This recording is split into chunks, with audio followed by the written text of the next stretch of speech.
Hello technocrats. Today we'll study in the third lecture of electrical measurement and instrumentation. What is the linearity actually? The output is linearly proportional to the input. Suppose there is the number of input supply. This is the input I and this is the output. If we take the ratio of input to the output from any point here or here, the ratio should be the same. And between, if we plot the graph, it will be follow the straight line. Suppose this is the two graph, output versus input, where we apply some input and there is a result in the output form. The straight line is the ideal straight line, so the perfect linearity, and this is the deviation to the straight line, the actual calibrated value. This so that there is no formation of linearity. We can take an example of, like, if we talk about the BH loop of the magnetic field of the ferromagnetic material. If we apply the field, apply the force H, and the graph is like this. After some time it will be saturated. The initial point is almost straight line, but after some time the value is going to saturated and there will follow the, after some time of increasing this magnetizing force, there will be no increment in magnetic flux density. So we can say, if we take this portion, this is the straight line and this is the linear, but this is not followed by linearity. So it is an example which is reflected in the our, this is the maximum deviation occur, and the actual calibrated value of graph like this, and this is the ideal. Linearity depicted as the deviation between actual calibration curve and idealized straight line relationship. The non-linearity, maximum deviation of the output from the idealized straight line divided by accurate reading into 100 gives the non-linearity, or we can write it also in the non-linearity equal to maximum deviation of output from the idealized straight line into 100. This is the full scale deflection. What is the hysteresis? We know about the hysteresis. Hysteresis, a system arises due to the fact that all the energy put into the stressed part leading is not recoverable after unloading. This is because the second law of thermodynamics rules out any perfectly reversible process in the world. Means, if we talk about the BH loop or magnetizing, this is the BH loop actually.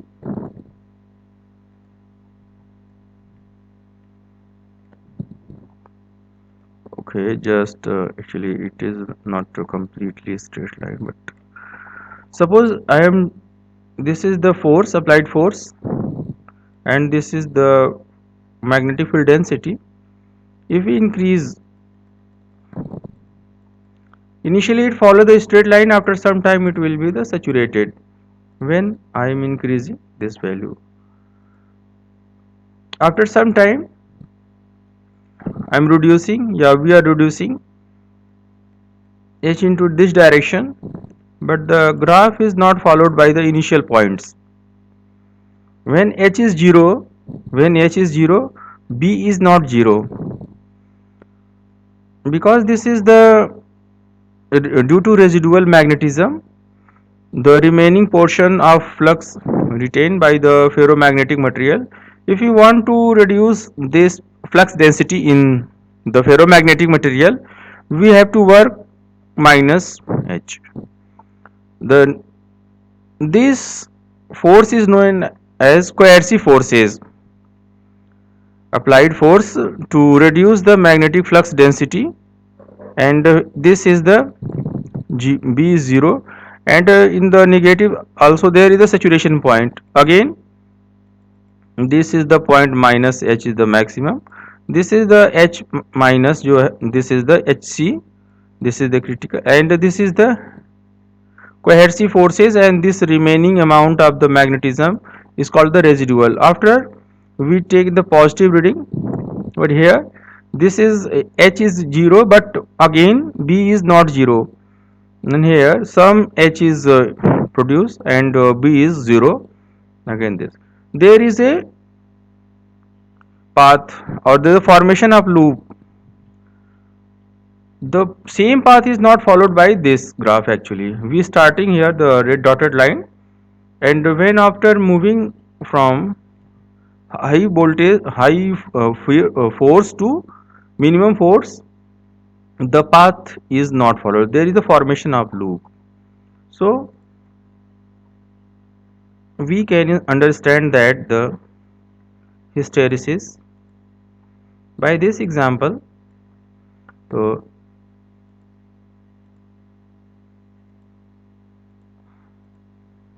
hysteresis a system arises due to the fact that energy put into the stress part when loading is not recoverable upon unloading.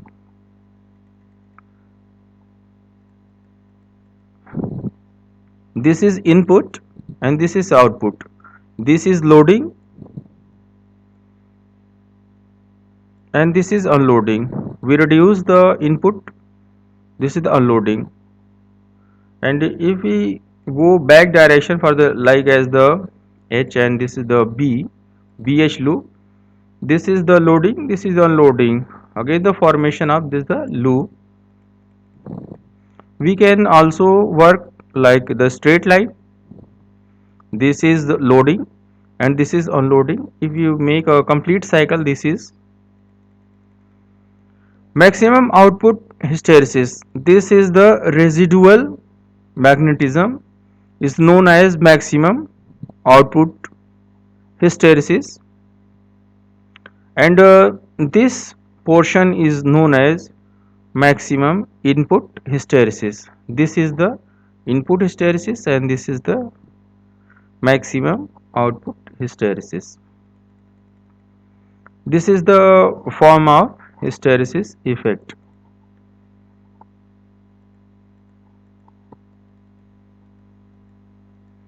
What is threshold?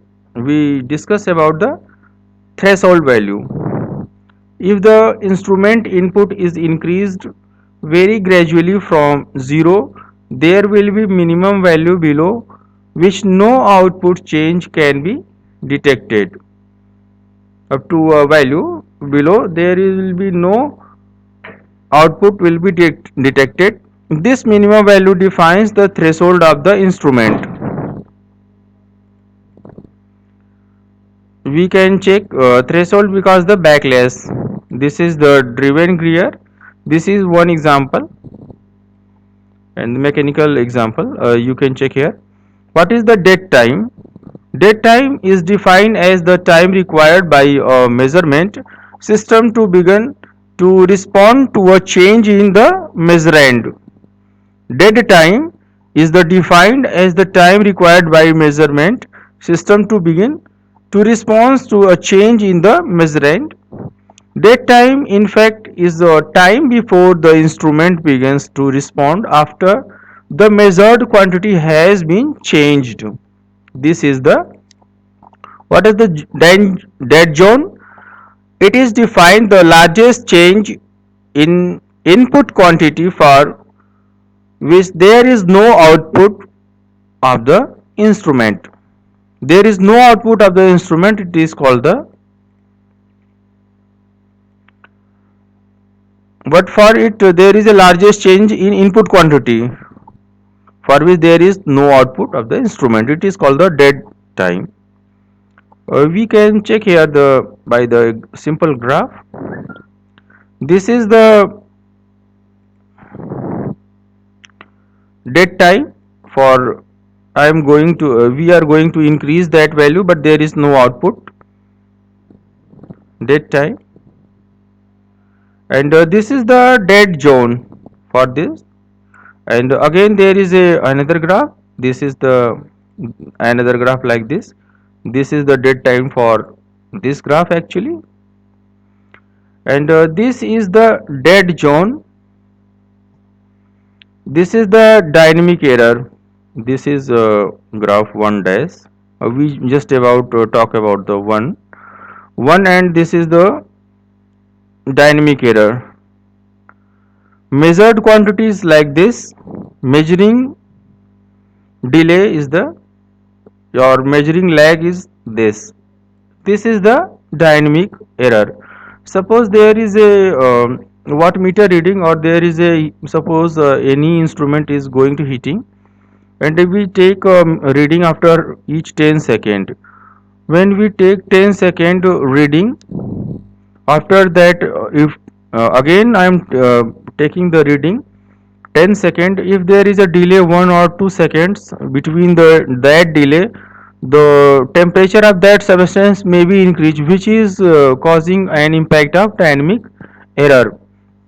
It is a possibilities of error. When you will teach about the electrical machines, there is the reading of what motor, where the efficiency are calculated by the pulley applying the load. If we take the reading voltmeter, ammeter and wattmeter, and torque applied, there is a slightly delay when we apply the torque. At that time, what is the current, what is the voltage, and the difference between that time occur for the reading differences. The dead time and the dead zone time.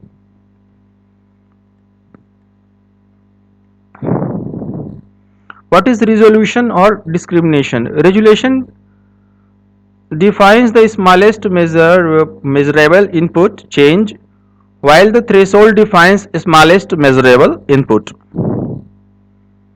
Means a moving coil voltmeter, we take an example. Moving coil voltmeter has a uniform scale with 100 division. A full scale reading is 200 voltage, and 1/10 of a scale division can be estimated with fair degree of certainty. Determine the resolution of the instrument in volt. One scale is equal to, we can check here, one scale division equal to 200 by 100 volt. 200 divided by 100 scale, there is the 2 volt of one scale division, resolution is 1/10. Then the scale resolution is 1/10 into 2 volt. There is a point with the value. Error analysis, we will learn the error analysis in the next lecture, which is the associated the gross error, systematic error and random error. It will discuss in next lecture. Then till okay, thank you.